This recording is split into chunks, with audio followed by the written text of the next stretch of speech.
What one word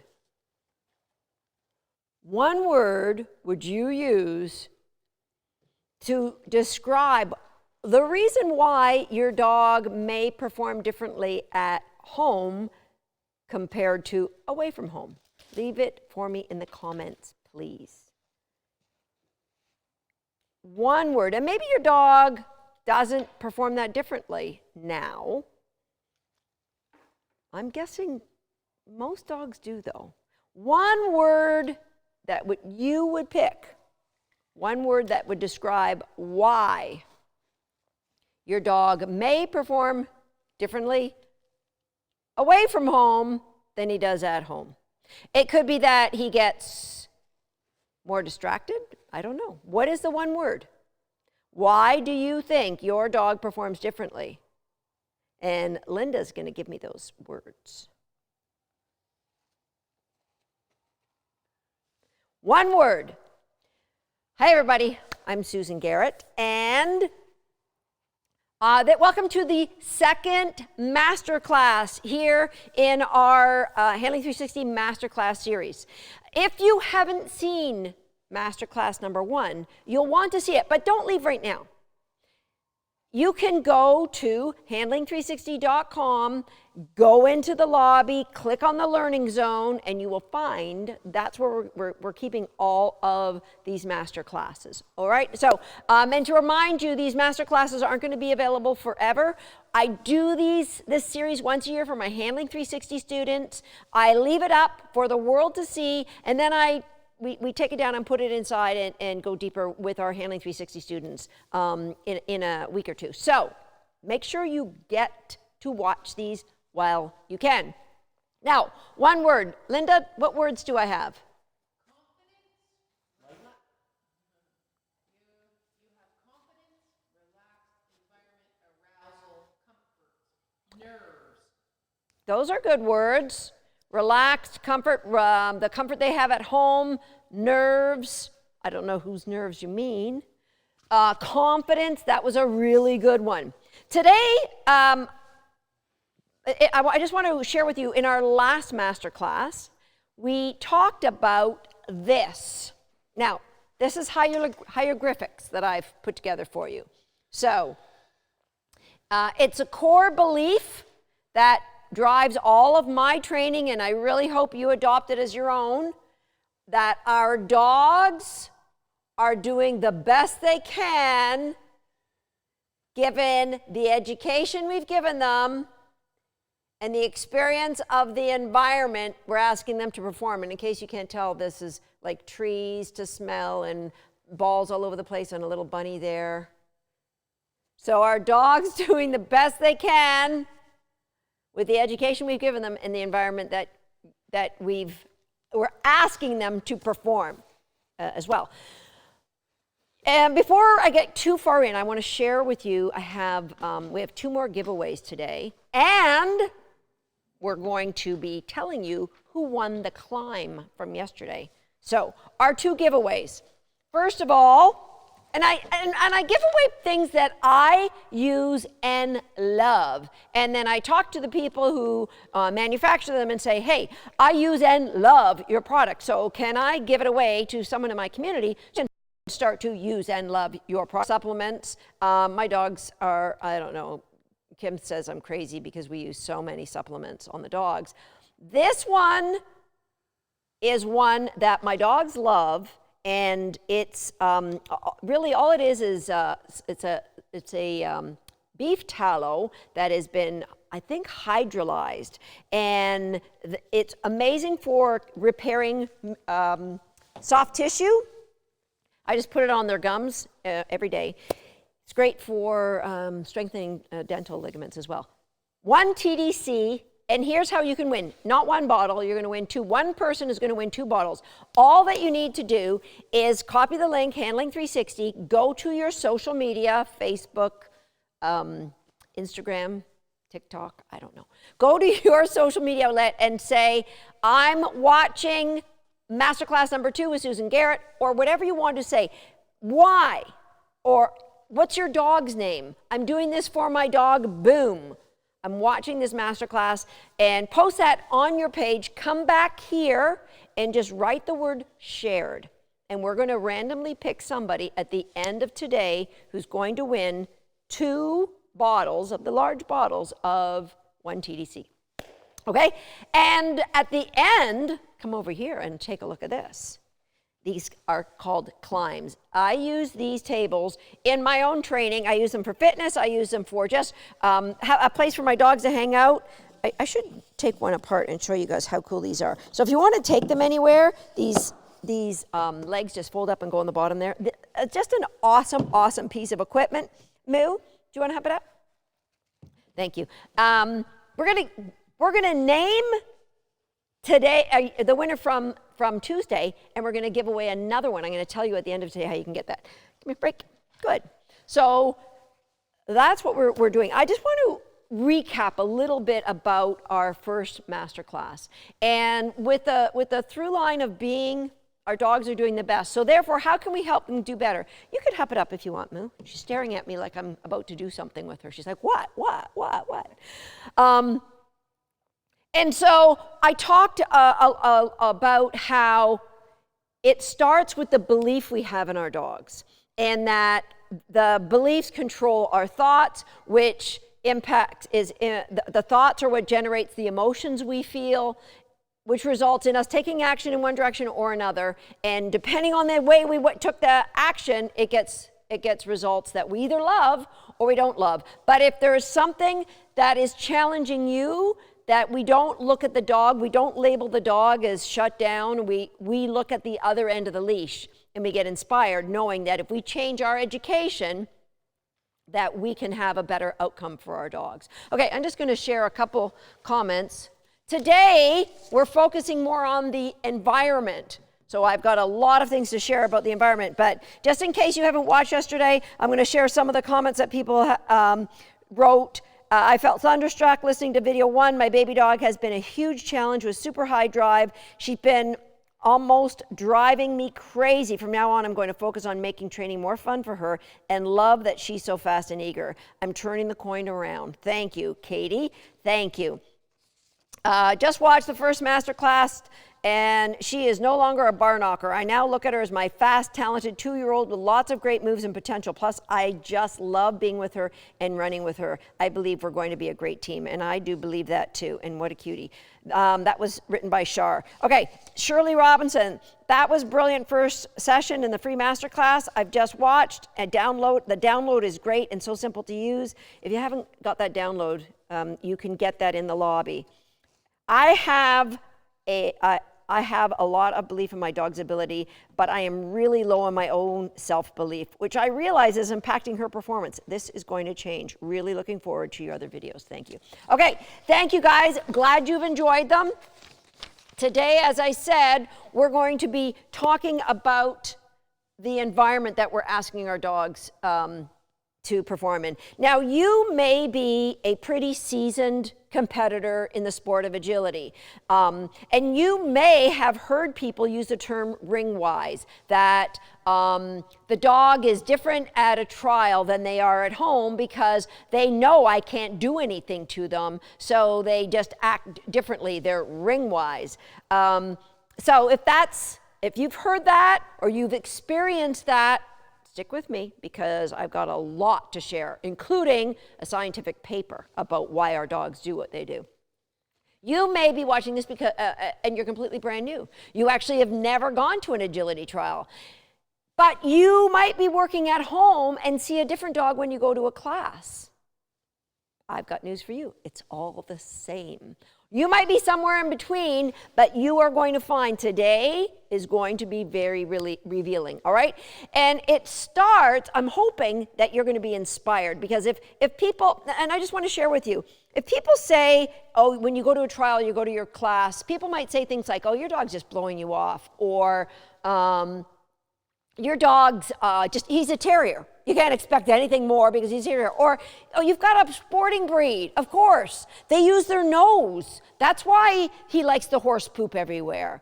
Or they might say, wow, your dog's not a normal border collie because normal border collies love X, Y, and Z. Why do people say that to you? Quite honestly, it's a nurturing thing. They want you to feel, they don't want you to feel bad. They know that perhaps your dog's behavior has got you to feel a little bit down. They want you to feel better. And so they'll say things like that. In actual fact, it doesn't. It just makes you feel bad for your dog. What you're going to learn today is going to inspire you so that you will have some hope for how to change things, regardless of what it is you've heard or you've been told. Okay, so why do our dogs perform different in different environments? It really comes down to a few things. And first one I want to talk about is how you train. And think about what a typical training session looks like, either at home or in a class. It could be that you're getting your dog to go over obstacles because you've got a big meatball in your hand, or you put their favorite toy at the end of a dog walk, or you use those plastic margarine lids that you put cookies on at the end of the dog walk. So the dog is learning to do agility not because he loves agility, but for what he can get from agility. What's agility paying me today? And I know very well that this is the case because my very first agility dog, I experienced the same thing. My dog, with a little Jack Russell Terrier, she was super fast. She actually won several U.S. national championships. Super fast dog. But after about 6 months or a year of trialing, I remember it was a third day of a trial, and I let out, I got a big lead out because she was fast, and I said, okay, take the jump, okay. And Shelby just went, yeah, no, I'm not going today. And I'm like, wait a minute, I could feel the blood rushing to my head. Like, what do you mean you're not going today? Now, she often started off slow. Maybe you've experienced this for yourself, that your dog starts the first obstacles a little bit slower, and as they get closer to obstacle 13, 14, 15, they get a little faster, and 16, 17, 18, they're like lightning. I experienced a little bit of that, but this was dramatic. She had never said, I'm not going. I had to go all the way back to the start and kind of wake her up and then run with her a little bit. That was the day I realized Shelby was doing agility for the payout. Make it rain, agility. If you don't show me the money, I ain't going with ya. So how you train has a massive impact on your dog. What are the props you're using to get the dog to do something? Where are the lures instead of shaping behavior so the dog offers you things? What happens when the dog fails at home? Or what happened when you fail at home? Does the dog give up, and do you get a bigger meatball and get them to come back? Because you can't do any of these things at a trial. And here is, in reality, a lot of times what happens, and I know back in 1988, it happened with Shelby and I, and it comes down to the focus in training. So there is consistency and there is performance. Okay, so most people, as I did with Shelby, focus on performance first and hope consistency will just get better. And what I mean by that is you might lure your dog, and as I said, I still see people doing this, luring their dog who's afraid, luring the dog over a seesaw or a dog walk, and they're focusing on the performance of the obstacle and hoping eventually the dog will like it and get consistent and learn how to do it themselves.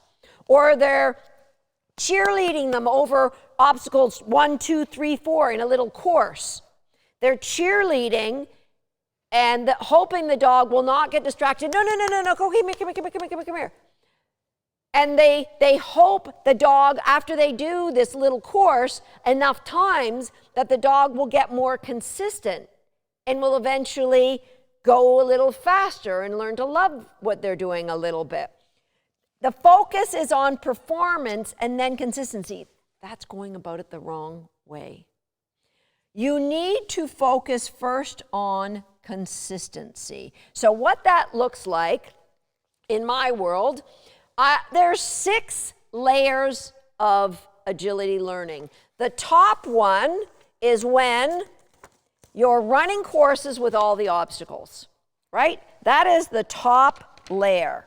And that is, unfortunately, a lot of the times when people go to less qualified agility instruction, they'll get them, out doing jumps on the first week. They get them out doing a dog walk on the second week and a seesaw or an A-frame on the third week. They're focused on performance, not consistency. What I strongly recommend you do is you dial it all back and you focus on that first layer. And it is the actual use here is your dog's relationship to rewards. What's your dog's relationship to rewards? If he doesn't smell them on you, does he just go, I'm not running as fast today? What's your relationship to your dog, to work to your dog? Is he like, oh no, it's a little hot out, I can't do anything? No, it's raining, I can't do anything. No, I don't feel like tugging really right now. No. Does he like tug sometimes, but not others? And what's your dog's relationship like to you? And I'm not saying, does your dog love you or do you love your dog? I'm saying, does he look at you and go, hey, what are we going to do? Let's do something. I'll give you an example. One of these foundational layers that I strongly recommend you get consistent about, consistency these before you go up and add performance, is something that I do every day as a warm-up. I'll just show you with momentum. Okay, so where's my toy? Here it is. So pull this one. Okay, so we'll just come out here. Move this jump. And picture momentum and I. Come here, Moo. Come here, Moo. Yay, get it. Get this thing. So picture that Minty and I are at an agility trial, and there are obstacles. Get this thing, I should get this thing. Dun, dun, dun, dun, dun, dun, dun. There's obstacles, and we're running a course. So I'm running, and she's taking all the obstacles. I do a front cross. She comes with me. I do a serpentine. She gets back. Get it. So I've got great consistency with her following my body anywhere I go around nothing. Once you have that consistency in all environments, maybe you do it in your kitchen, in your living room, maybe you do it in your backyard, maybe you do it in your front yard, you do it at a park, then and only then have you earned the right to ask them to do it around a piece of agility equipment. Okay, Mentum's going to go with Kim, and Kim's going to warm her up a little bit. Okay, go see Kim.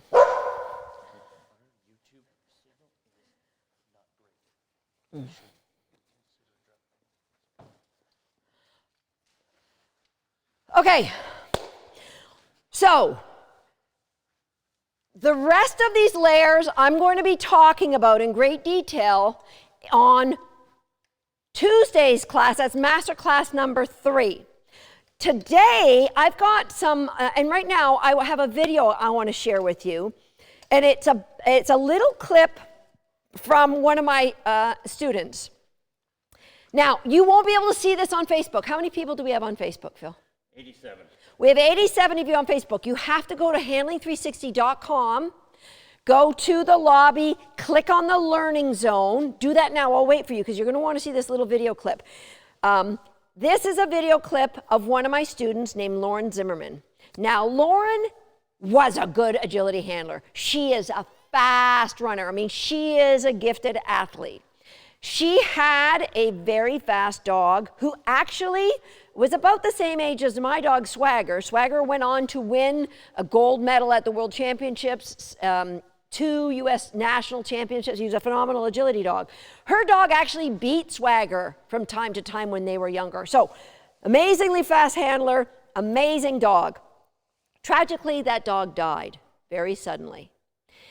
And Lauren left the sport for a while, and when she came back, she had her older dog, Clutch. Now, Clutch was always very inconsistent, and she had decided really wasn't crazy about agility. But she was going to not start up here. Even though Clutch already had agility titles, she said, Susan, I want to start right back here. So you show me the way. So I'll share with you. Again, you can't see this on Facebook. I can't show a video on Facebook. You have to go to our lobby on handling360.com to see this. And so I'll say goodbye to everybody on Facebook. You guys there, you're in the lobby. You wait, because I got something special to show you. Okay, see you guys over in the lobby. Okay, so Phil, do you want to run that video with Lauren? My number one motivator for getting back in the sport was Clutch. And we had a mixed bag of results. Some competitions he would be great, and then other competitions that we would go to, he would completely fall apart. I couldn't get him to run. So basically I started over.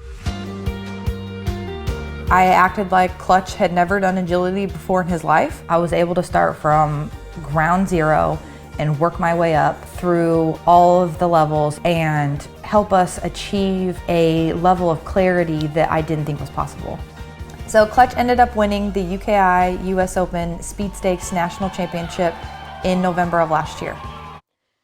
So it doesn't matter where you are on your agility journey, everybody, it's of massive value to take your focus and think about it in terms of, do I have consistency where I am right now? And then and only then do I work on performance, all right? It's funny because I have a friend who is a professional, or was a professional tennis player. And he said, this exact thing rings true in tennis. He said he had a coach who for 2 weeks told him, because my friend Michael loved to hit a tennis ball as hard as he could. He loved to smash it. He said the problem was he only got it in 2 out of 10 times when he hit it as hard as he could. So his coach had him take 2 weeks and hit it as soft as he could to get 100 balls in the court. 100 times you get it in. And then and only then can you go a little bit faster and a little bit faster. At the end of 2 weeks, he was hitting as hard as he used to, but he was getting the ball in 10 out of 10 times. So you want to look at what is the base layer that you can peel away. Will your dog come when they're called every time you call them? That could be your base layer. Will your dog stay with you when you do patterns like I just did in circle work? That may be your base layer. Then and only then do you add some performances to you. But again, as I said, Masterclass number 3, I'll show you exactly what that looks like. Okay, so now you know the reason why you might get a different performance at home as you do some away from home. It could be that you have put performance ahead of consistency, that you don't actually have consistency at home. So you want to get consistency at home. The next thing that may be a challenge for you is your focus. And here's what happens when we get put on a spotlight. Now, the spotlight could be just in your class, where your instructor says, okay, you go and try that little sequence and we'll all watch. All the blood rushes from your face, right? Or it could be that you're at your very first ever agility trial and you feel like the entire world is watching you. They're not. They're really just watching themselves and their dogs. They don't really care about what you're doing. But it feels like they're all watching you. Or maybe you're at a big event, like you're at your breed specialty, where there's like 1,000 Papillons all wanting to compete for the blue ribbon. Or it could be a world championship. It doesn't matter. It doesn't matter at all. All that matters is your excitement state at that event and the performance that you are giving your dog as a handler. And here's what happens.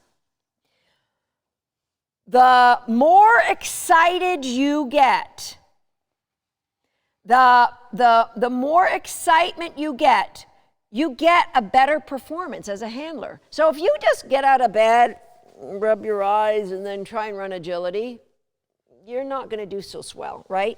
your excitement level's super low, your performance as a handler is, oh, I forgot the turn I was supposed to turn. Oh, that was number 4. I thought it was number 10. Ugh. The more excited you get, this is called the zone of excellence. So you've heard people refer to this as athletes, professional athletes. Yeah, I was really in the zone today. I was really in the zone, and everything just seemed to move so slowly, right? But what happens, so this is when you're under-aroused, you don't do your best. Also, when you're over-aroused. So what happens when you're at this end of the spectrum is you tend to notice everything. And this holds true for your dog too. So if you get your dog out of the crate and you haven't got them engaged and you say, let's go do agility, he goes, hey, what are you peeing on over there? Yeah, there's a gate steward. I haven't seen her yet. Oh. When you're under aroused, you tend to take in everything around you, right? So if you're not in the zone of genius, like zone of excellence yourselves, you might be going to the line and then you hear your friends going, can you believe what she's wearing? I can't believe it. And then that emotionally triggers you, right? If you're in the zone, I've gone to world championships and I step to the line and the announcer says, representing Canada, Susan Garrett. I don't even hear it because I'm in the zone. Okay? And if your dog's in the zone, they're not going to notice that there's, oh, somebody dropped a cookie here. They're not going to notice that because they're in the zone.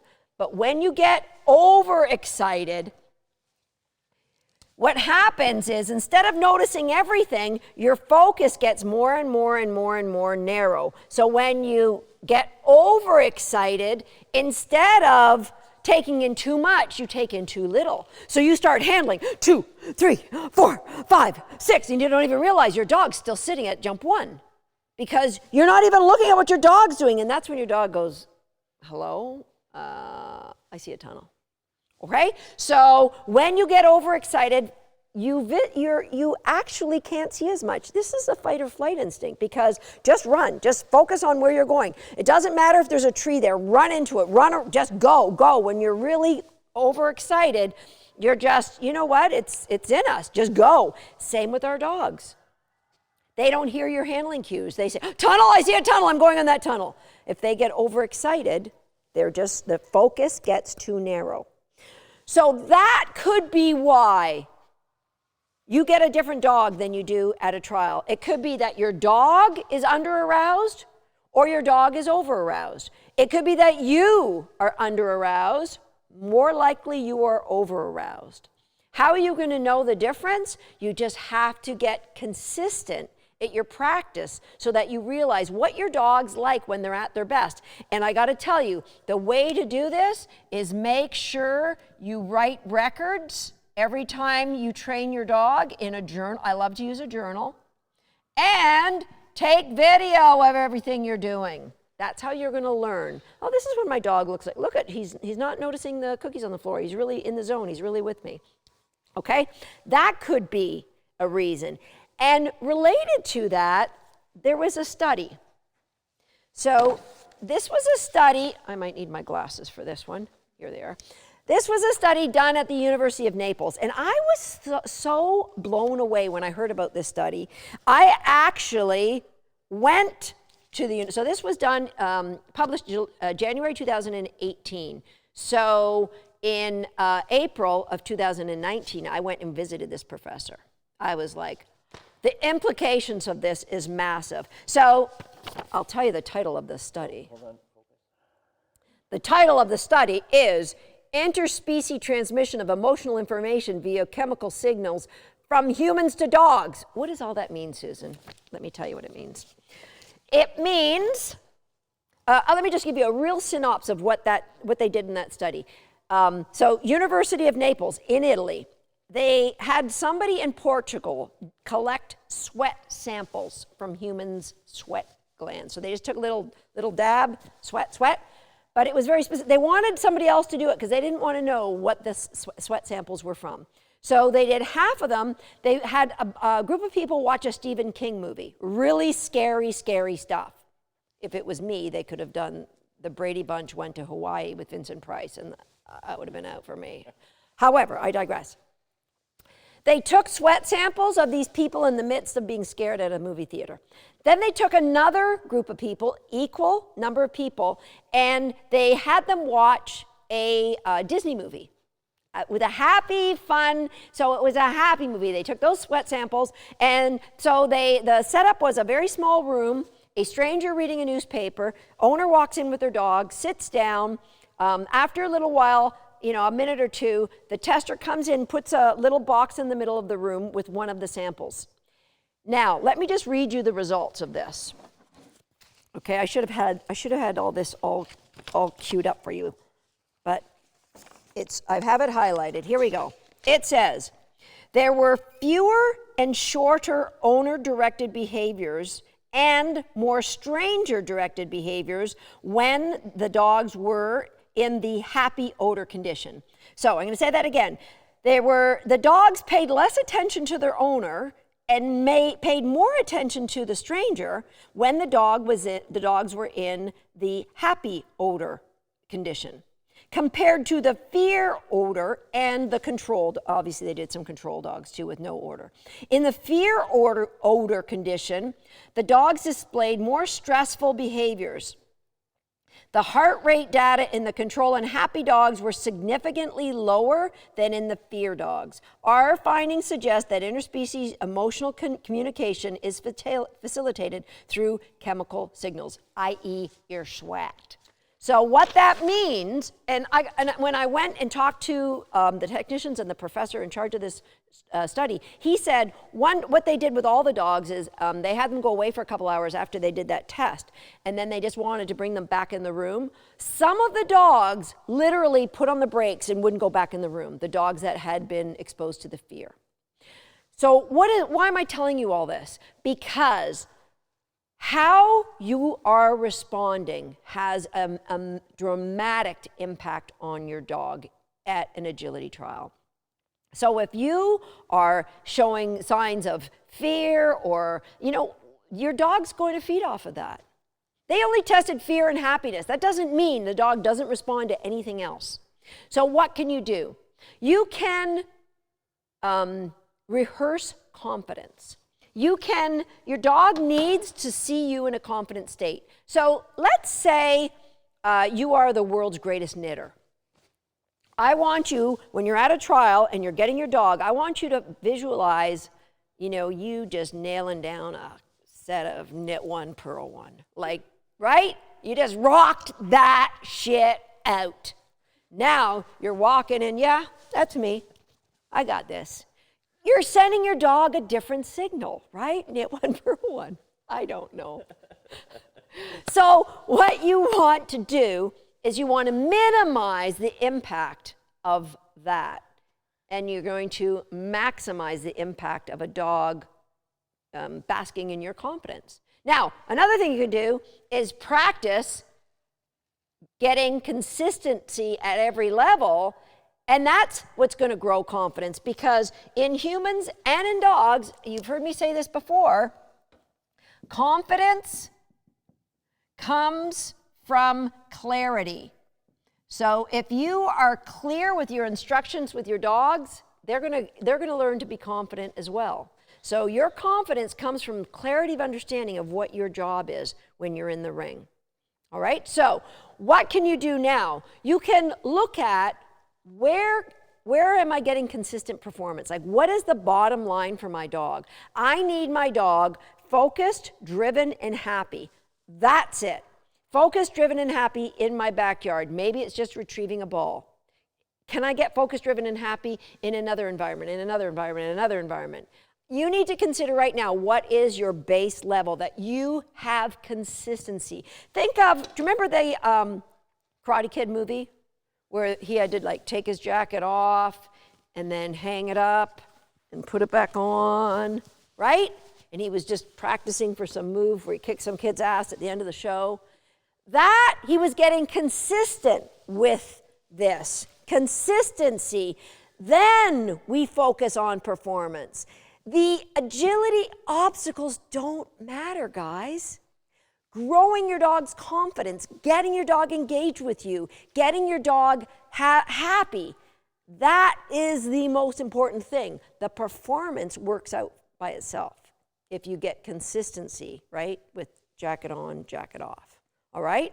So, a lot of times what happens is people go to a trial because maybe their instructor says, oh, I think you're ready. Go on, try it. Or their friends go, I'm going to a trial, you should come. Oh, I'm not sure if I'm ready or not.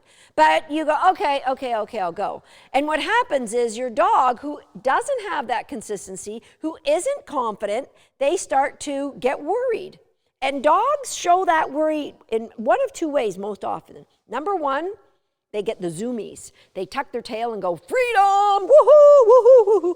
Or number two, they get withdrawn. They get a little bit worried and they look around their environment and maybe they start sniffing, or maybe they go, I'm gonna just go over here to this person and sit by this chair. And what do people do then? We've done 2 obstacles. Come on, we're still clean. Come on, that-a-boy. You start cheerleading them. That-a-boy. Come on, get up and over this dog walk. Come on, attaboy. And what is an attaboy? Attaboy is a reinforcement. So you have your dog and you're reinforcing them for going in this slow and scared way. And so what you're doing is you're rehearsing a performance. What isn't consistent, it isn't what you want.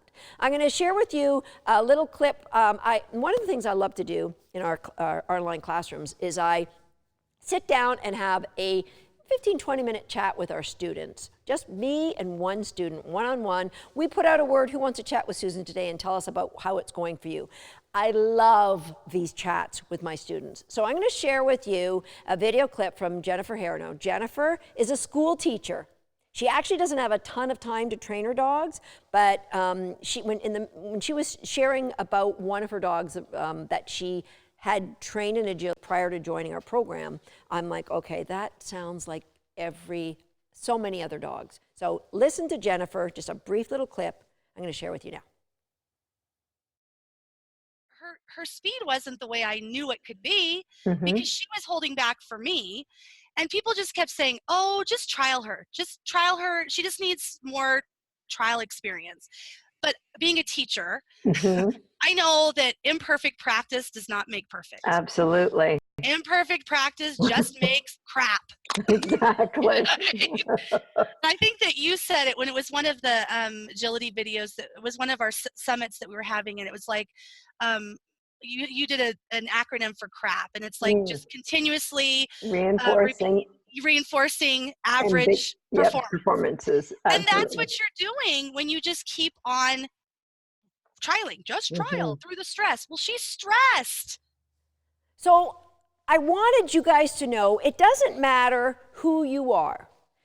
You could be a busy school teacher. You could be a mom with 15 children. You could be a dad with 3 jobs. But you love your dogs and you want to experiment with this thing called agility, or you want to get better at this thing called agility. It doesn't matter who you are. There's somebody who has already been there. There's many people who have experienced exactly what you're experiencing. It doesn't matter what kind of dog you have or what the conditions of the lack of consistency or the lack of confidence or the lack of clarity. It doesn't matter. There is somebody who has had a dog who has gone through exactly what you've gone through. Okay? So in our next masterclass, I'm going to get into the details of what getting consistency at each layer looks like. But for now, I'm going to share with you, where did I put this? Who wins the climb from Masterclass number 1. So let me just share with you, you can win a climb from Masterclass number 2. And what I want you to do is you're going to go over your notes from today's Masterclass. You're going to highlight your big aha moment, or 2 or 3, and you're going to go to my Facebook page. And that is, my team will put a link for you. All right, go to my Facebook page, and there'll be a post called Gems, and they'll probably have a big diamond or some rubies or pearls or something, a picture there. I want you to write your gem there. Now you can write it in 2 places, but the team looks at the ones written there. I like it written in many places because I like to read them in our group as well. So look there, write your gem there. This is the gem from our first masterclass that our team picked. All right, the foundation on which our success stands is belief. Believing I can grows into believing we can. I can learn, I can teach what I learn, and my dog and I grow as a team and reach our goal. That's Joey Gates. You're the winner of our first climb, and thank you to Blue 9 Pet Products for donating 3 climbs for us to give away. Okay, so that is how you can earn a climb. I love reading those gems, and what I want is for, not everybody is going to step up and join our masterclass, but everyone can read those gems, and they can learn a little bit. They can advance a little bit their relationship with their dog. They can advance their teamwork in the sport of agility. Okay, and before we leave, well, I'm going to do a little dog training. Kim came in and she warmed momentum up for me, which is awful nice. I'm going to do some dog training. We're done here, but our 1 TDC winner, random winner of our 1 TDC shares was Georgia Santucci. Da-da-da! So Georgia, contact us at customer happiness at clickerdogs.com, and we're going to tell you how you're going to get your 1 TDC. Also, Joey, please you contact us at customer happiness at clickerdogs.com and let us know where to ship the climb. Okay, guys, I hope you're inspired to know if you're getting a different performance away from home than you do at home, you can change it. That our dogs need confidence coming down the end of the leash from us to them. And the way, Swagger, I'm not quite done yet. Swagger gets excited when I'm wrapping up. And the way they get that confidence is by you focusing on consistency and then performance. We'll see you at Masterclass number 3. I'm going to go train Minty. You can hang around and watch. All right. Little Moo. Little Moo, little Moo, little Moo. Boom, boom, boom, boom, boom. How about, Linda, can you put my jumps up for me, please? Right, come here. Right.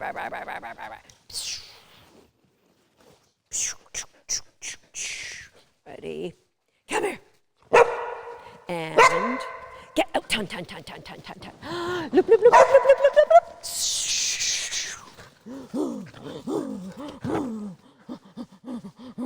Thank you. Out. Ton. In.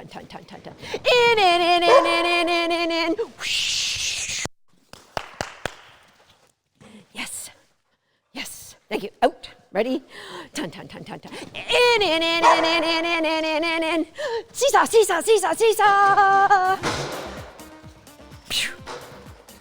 Ready? Out. All right, here we go. This is a little bit tight, but we can try this.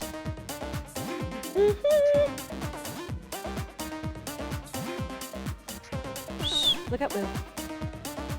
Linda? Oh, never mind.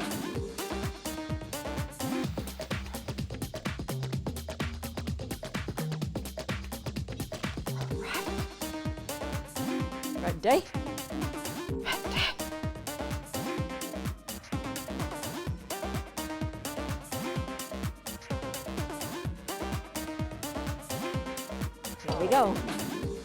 Here we go, Moo. And right.